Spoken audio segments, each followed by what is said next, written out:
I kid about it. I had the highest rated Saturday morning show. I guess they caught 4 people one morning listening. WALE. Yeah. Are they still all talk? Oh, they've been gone for a while. Oh, God, I left them. Yeah. See, I left them. They closed up. What can I tell you? So how do you pronounce your name? Deutsch. Deutsch. And Stephen Deutsch. Stephen R. Stephen R. Deutsch. It's been a nickname since junior high school. Okay. And I'll tell you the story off the air. Okay. There were 3 Stevens trying out for the team. Oh, really? Stephen, and I was Stephen R. Or dummy, depending on how the coach felt that day. You know? Is it okay to drink the water while we're on the air? Yeah, you're fine. Or should I put it in a cup? Would that be more presentable? Or Do you have a cup? you get any money from Pure Life that they when they want to see the bottle? We'll get you a cup. Unfortunately not. That would be nice. So what'd you think of the event? Which one? The one up in Charlotte County.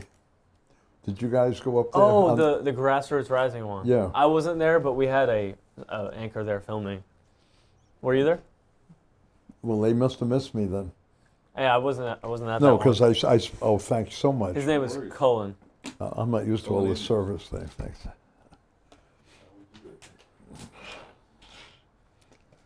Yeah, I had I'm kidding You got a about really good speech. It's on our YouTube. we actually Cool. got Definitely one of your best. a really, I don't, well, I usually don't have a prepare a speech.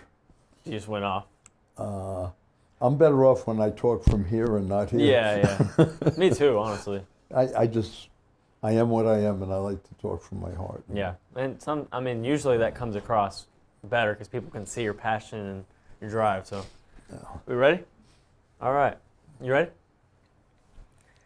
Ladies and gentlemen, welcome back to Coastal Conservative News. Today we have another candidate interview, Stephen R. Deutsch. Thank you for joining us today. Well, thank you, and hey, congratulations on your candidacy. Thank you. That's exciting. Appreciate that. That's great. I could interview him when we're over. Yeah, switch the I'd roles. be happy to do that if you want. Okay. Yeah, so like I said, joining us today, a Coast Guard veteran, a former urban planner, and the current District 4 Commissioner in Charlotte County, and now running for re-election. So thanks for joining us, and I just want to ask you to get started. For those that don't know you, can you give us a little bit of your background and what got you inspired originally to run? Oh, wow. It started a long time ago in a far-off land. I grew up in New York City, and we were poor, and I didn't know it. We had our family, we had our faith. My mom and I, she was a single parent before it was acceptable. And we lived with my grandparents, in all honesty, in an apartment that was only half again the size of this room that we're taping in. And it was an interesting, I didn't know I was poor. We ate a lot of bread, a lot of potatoes, a lot of rice.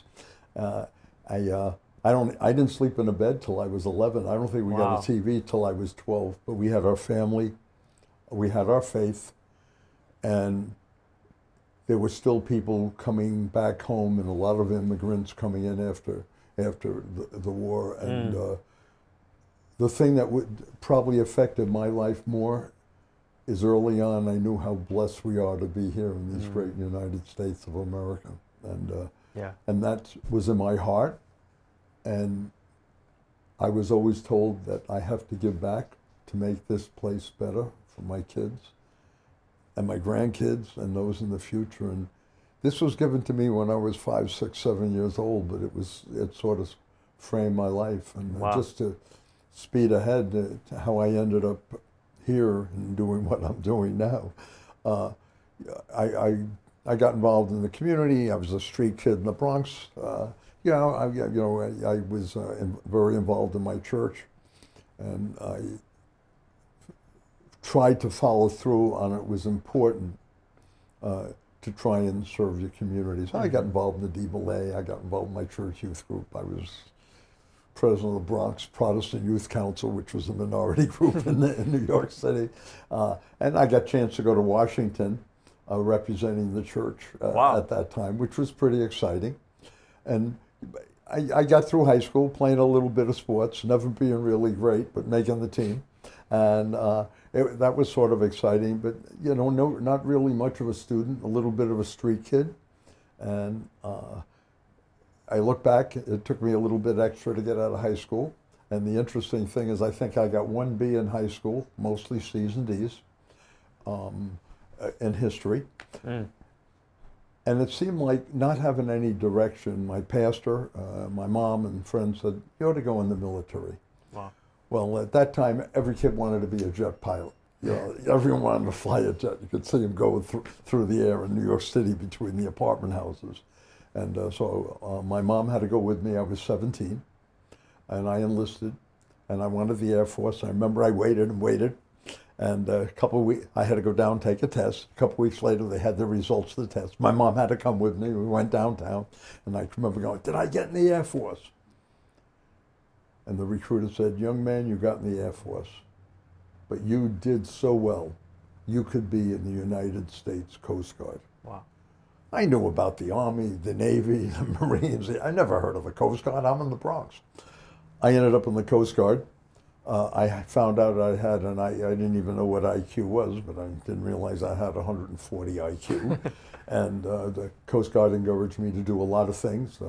I took United States Armed Forces Institute classes, and unusual for me, I took several credits in classes. I got an A in everything.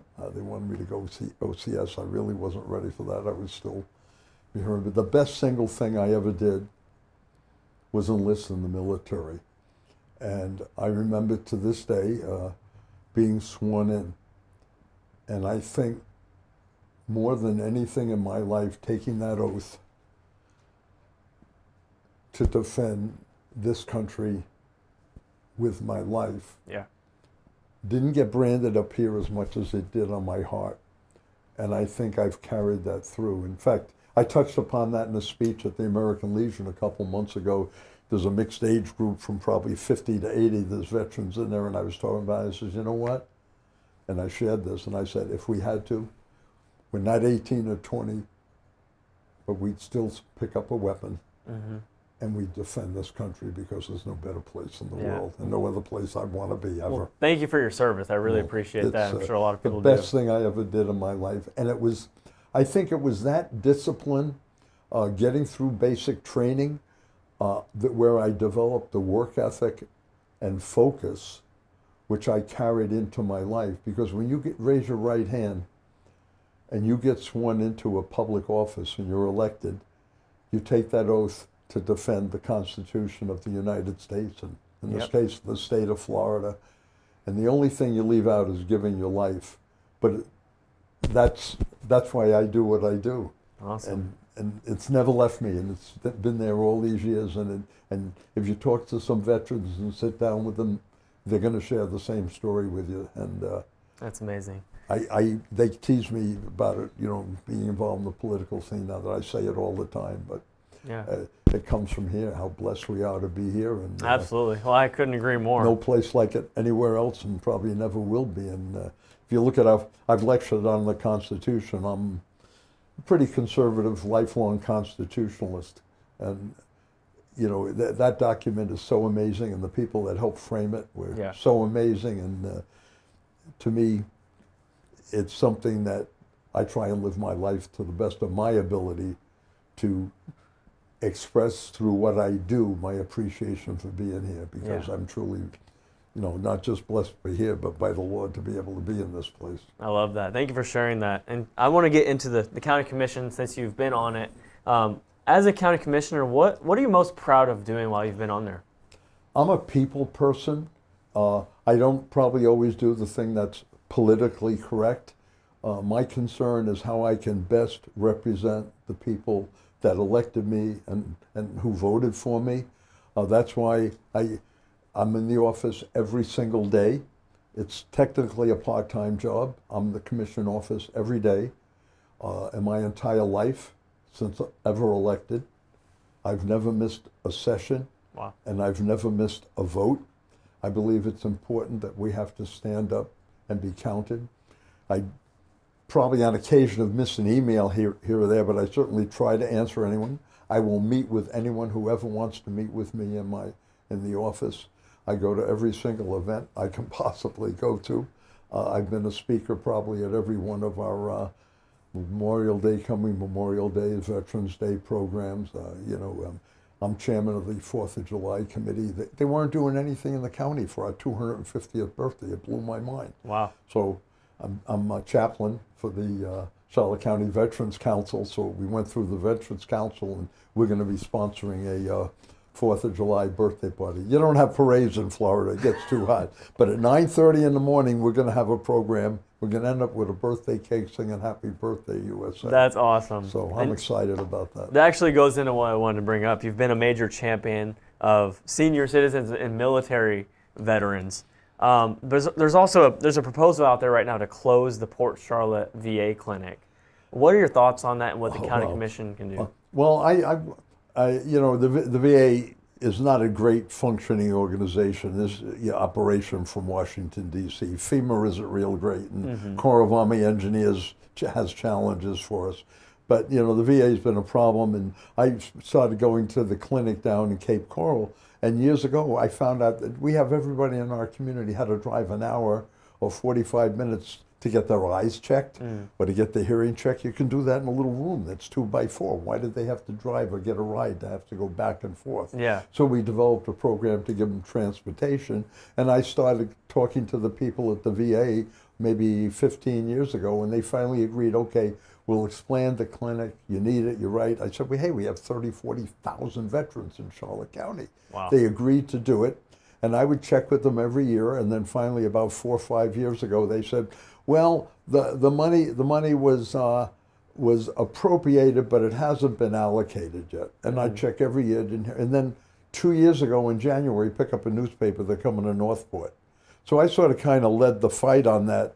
So, and why would they put it in Northport? Nothing against Northport.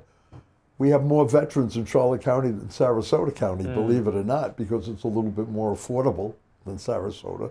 Okay. And they have 2 clinics in Sarasota.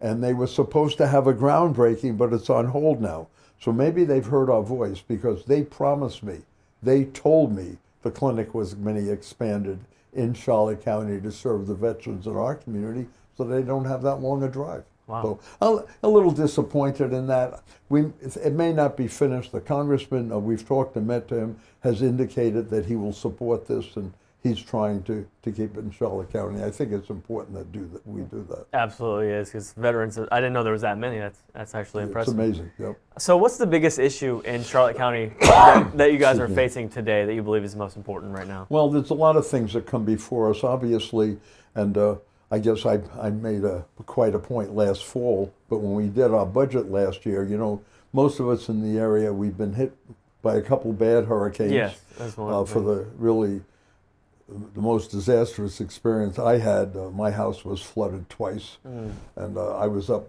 day and night, literally twice a week. I would stay up through the night and then come into a commission meeting. Wow. The next day on occasion to get my house back together. But when the budget came up, I said, we were keeping the millage rate the same. We weren't increasing it. I've never voted, by the way, and I'm proud of that. I've never, ever voted for a tax increase. Never. In spite of some things you might hear from my opponent. Never did it. And actually, we voted to cut the millage rate a couple times. Well, I took a look at it. I saw what we were through with the hurricane. I see what's happening with our electric bills. I see what's happening with insurance. Yeah. And people were in a tough jam. So we came to the budget hearing. I think it was the end of August, the 1st of September, and I proposed that we cut enough money. I wanted to cut $5 to $7 million out of the budget to make sure no one had a tax increase. Wow. That our taxes would drop. And my colleagues at the budget is, well, why don't you show us those ideas? So will you come back to the next budget hearing? And they said this to me, if you can bring us a list, we'll take a look at it. Well, 30 days later, I came back with a list of $10 million in budget cuts. Wow. And I proposed it. And we had a couple departments at a $500,000 surplus at the end of the year. That was your money and my money. That was taxpayers' money. We didn't need that. And I showed them step by step where we could cut some positions, which really aren't needed, where we could hold off on purchasing a new vehicle, and et cetera, et cetera. And I had over $10 million in cuts on a list. Well, your opponent. Well, my colleague said, Oh, well, that's a good idea. Well, it's a little late. Maybe we could do it next year. And 3 of them commented. They all said it was a good idea for the future. I voted against the budget because I felt it wasn't right for our people to have a tax increase, bottom line, in the times we had when I could find that surplus so easily. In addition to that, when the water rate increase came up, I also voted against that.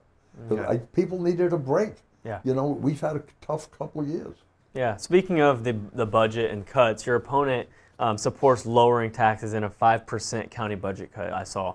Do you have any plans going forward to do anything like that? Let me tell you something about that. I've done this before, and candidates, when they run for office, make all kinds of promises. We can look, my opponent has served on the school board. You can take a look at the school board, and I'll let you do that, and I'll let the people. I always run a clean campaign. I'll talk about facts, and I'll talk about situations exactly the way they are, but I can talk about my performance. Never missed a session, never missed a vote, been there every day. I have never voted for a tax increase.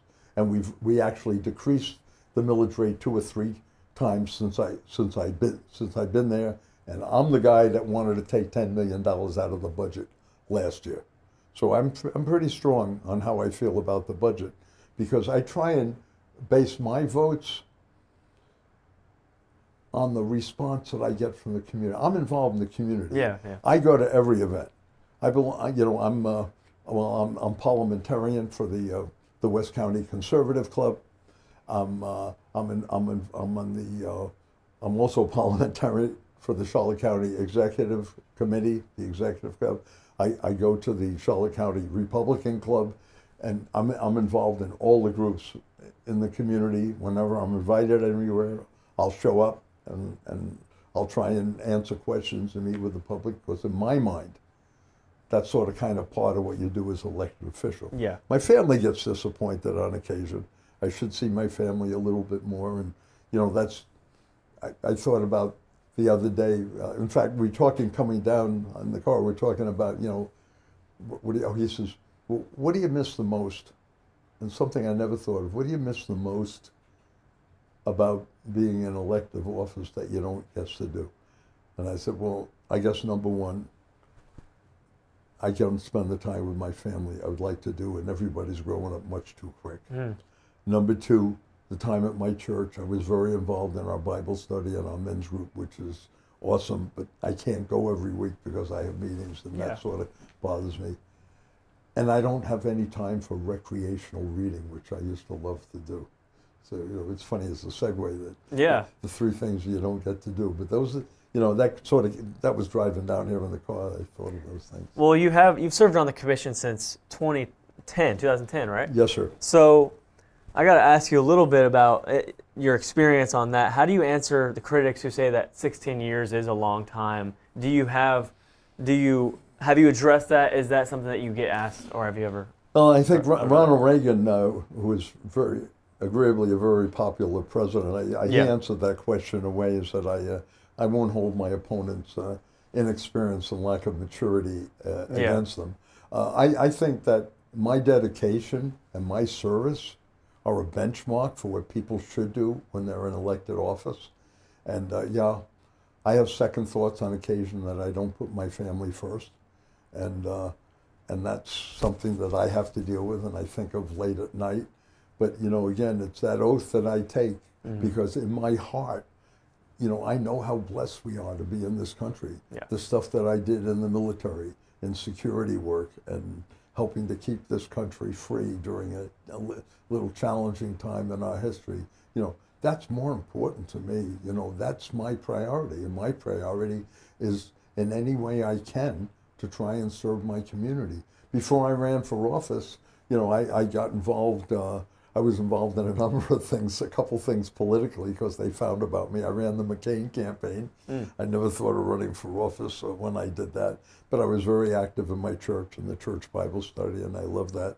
And I'm very active and a big supporter of the YMCA. Hey, they sent me to camp when I was 7. I've never forgotten the Y. I've been on the board. I volunteer at the Y all the time. I believe them. I was a volunteer at the Homeless Coalition.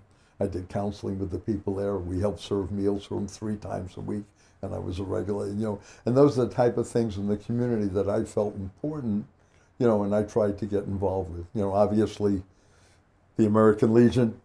I'm a disabled vet. I don't make a big deal out of it because I think I'm 18 years old, and I know I'm not. But I'm at the gym right now. My personal discipline. I never use an alarm clock in my life, probably because of the military. But I'm up at 4 o'clock. I get myself together. I'm at the YMCA 5 times a week at 5 a.m. 4 o'clock, wow. The difference at the Y now, and I'll come in one day, I'll do the bike. The other day, I do that machine with the arms and legs. Then I sit and have coffee for about 20 minutes, half hour, and then I do the weights. The difference, I used to break a sweat and look down and say, boy, aren't I awesome? Look at all that. Now I do my exercise and try not to break a sweat. Instead of doing the bench press at 170 pounds, I do it at 100, but I'm there doing it. So every day, I do that, and because I think that kind of discipline is important. Yeah. And 7:30, 7:45, that's when I head to the office. When I take my shower at the Y and I'm on the way. I would agree with you on that. That's my crazy work day. And, most days, at least, my 70-hour work week has gone to a 90-hour work week plus with the election now because... campaign. We think it's important. We're going door to door, and I knock on the doors, and it's sort of pleasing when... I was at a house in Punta Gorda a couple months ago and said, oh, I'm so glad you're here. I wanted to thank you on your vote with Pulte on that density. They didn't need those 2,000. I said, oh, wow. I said, you were at the meeting? He said, no, I saw it on TV, but thank you so much. Wow. And that's and it amazes me. A lot of people are really pretty well informed in the community. They know what's going on. And it's sort of good to, have somebody know what you're doing or appreciate it. And I've had that happen a whole bunch of times. I got to give that to you because I've done a lot of door knocking during my campaign right now. There you go. And people really do appreciate the time and the effort it takes. And so when you see someone doing that, it means a lot. And I have to tell you this. I've made 2 promises in my life. One I made when I ran for office here, which I probably shouldn't have, but I did follow through on it, so I feel good. We had a situation with Murdoch Village, where the county bought up land with eminent domain. They overspent money, and we were saddled with several $1 million in debt. And with my experience as a former city and town planner, I have worked since I've been on the commission to find people, and finally, we got that albatross around our neck. Murdoch Village is all private. It's all bringing taxpayer money. But the one promise I make, I promise that I use my education, and again, here's a kid that could have been thrown out of high school. I mean, it took me an extra 6 months. I got 3 college degrees, 2 undergraduate degrees, and I didn't finish my doctorate. I started my doctorate. I couldn't afford it. I didn't have the money. But see, making money was never important to me. It was never a big issue. It was giving back, trying to serve, trying to be involved in the community. And so those things were the things that were really, really important in my life. But the one promise that I make, to be available, to be accessible, I will go anywhere, I will meet with anyone, and I will talk about any issue with anyone, because that's how I learn and grow. Yeah. And I've got some crazy ideas, and you're going to get some. Yeah. You're going to get some as you go along. We look at the budget, and I think the community's responsible for some things, but we have some issues. I have some, I've been fiscally, all my life, very, very conservative fiscally. Hey, it helps when you grow up poor, you learn to be conservative fiscally. But, and maybe a little bit more towards just being a conservative Republican with other issues, because I am a people person. But I have libertarian friends who are way, literally, really conservative. They don't think we should have parks, and we shouldn't spend money on libraries and beaches with taxpayer money. So, and I try and balance those opinions out, and you're going to get the same thing from the other end. You're going to have people who tell you how good the schools are, or how bad they are, or what we should do, or what we shouldn't do. Or do we have sports, or don't we? And one of the things that bothers me, and I support it, some of the books we have in our libraries, I have a real problem with personally. They're books I wouldn't want my kids reading, not when they're growing up in their formative years. So I have some concerns about stuff like that, and I think there should be a little bit of control there. I think we forget that parents should have the real responsibility for raising their children. And, so I have those inbred views that I try to demonstrate by what I do in the community and how I serve the people and how I vote my votes. Well, there's an issue. I'm wondering if you've gotten some conversation. I bet you've heard a lot from this, but of rapid development around the county is one of the biggest things people are talking about. How do you balance being a pro-business in the county with also protecting the environment at the same time? First and foremost, I'm a constitutionalist. That document, and we can give Rousseau credit or we can give John Locke credit, but I know the Constitution. Yeah. And the Magna Carta and the Mayflower Compact, it all set the groundwork for our Constitution, but I'm a constitutionalist. And one of the things that helps make us such a great country, we have the constitutional right here to own property. Mm-hmm. Not every country lets you do that. Yeah. And I believe in that. However, and we have an example with the Pulte Development Company on Route 17, and I believe my opponent recently said she supports it, which surprised me, but they have 6,000 units and they're able to develop it. It's a large parcel. They came back in. They want to increase their density by 2,000 units. I'm sorry, Pulte. I believe in your right to develop the property you own, but I don't think you have the right to challenge the integrity of a community or to take a neighborhood and help destroy the quality of that neighborhood by being a residential area by increasing density. So I voted against the density. There's another example on development.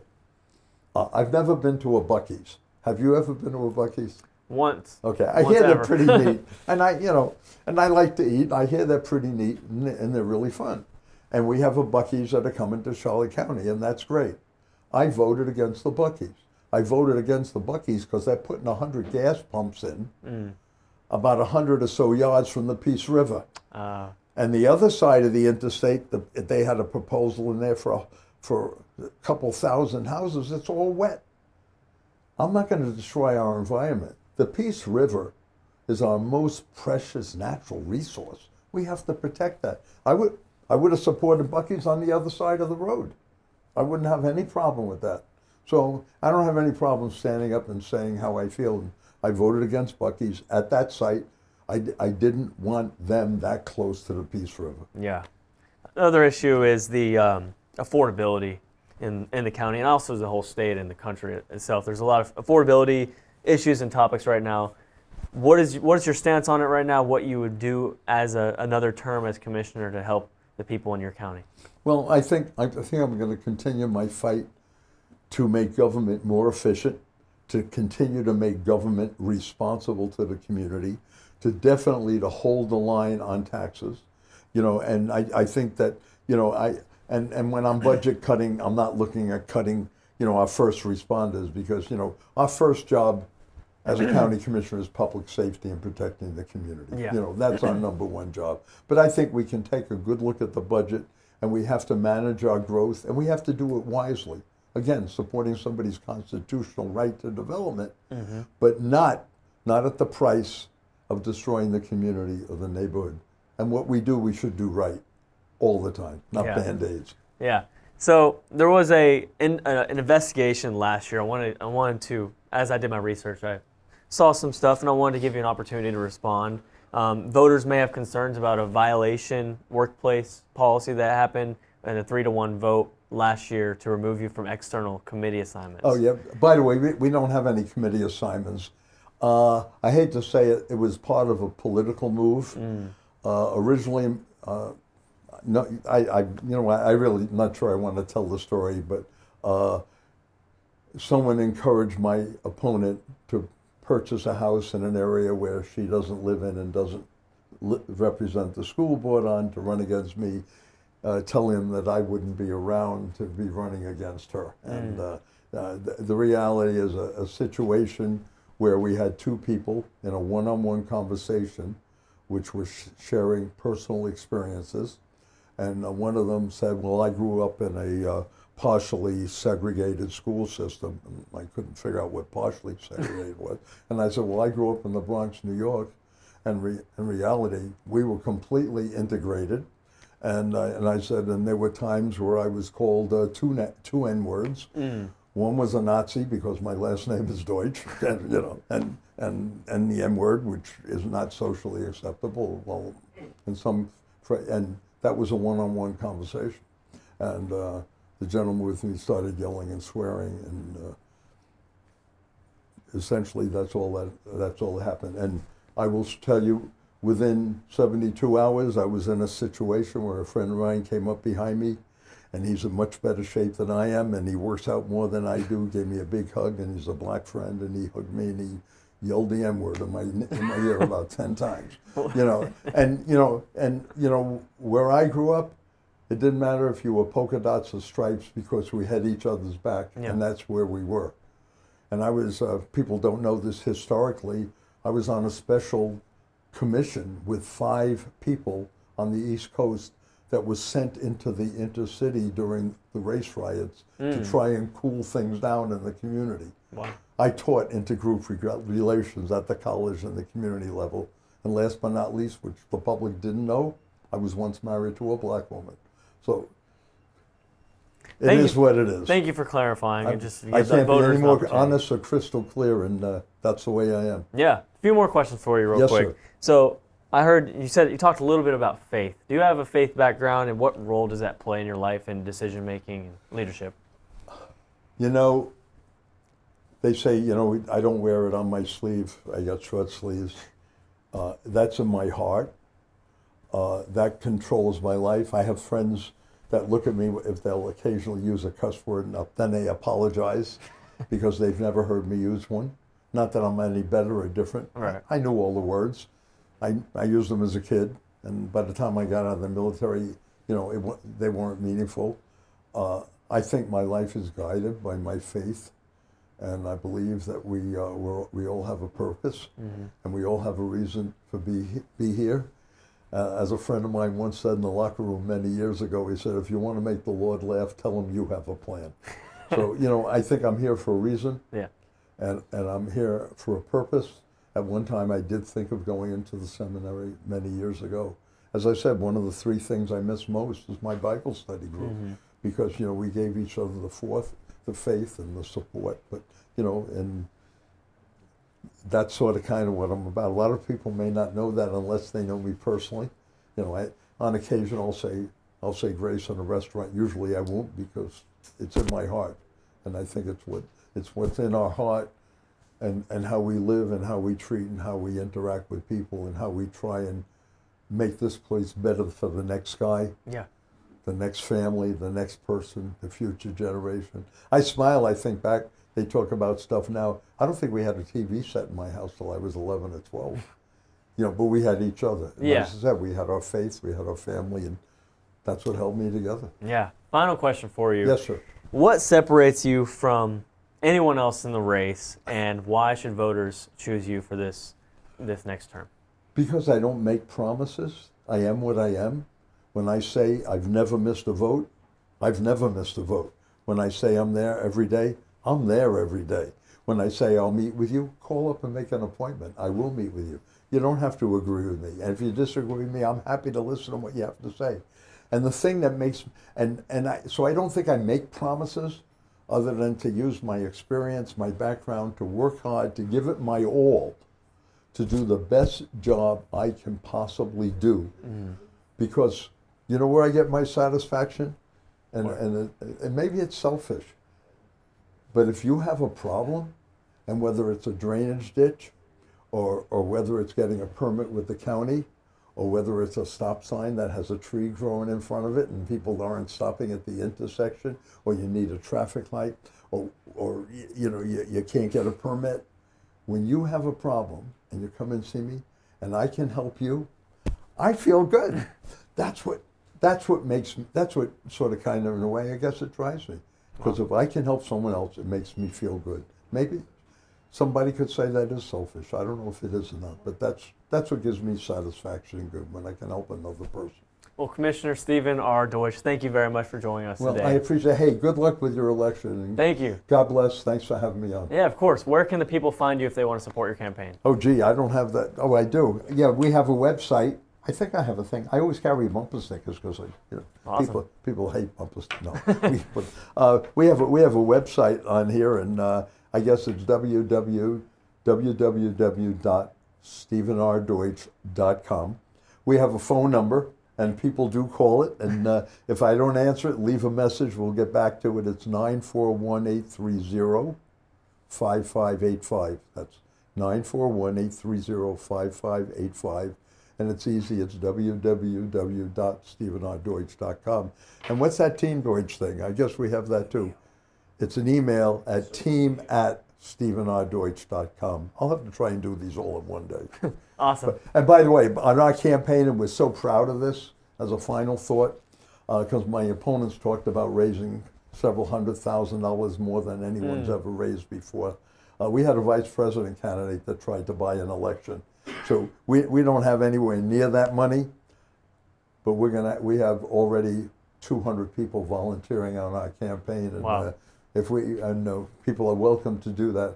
It's a participative process Yes. of elections that we get involved in it, and get people to help you and come out and help in your campaign. They will if they believe in you and they think you have the energy and the dedication and the ideas they want to see.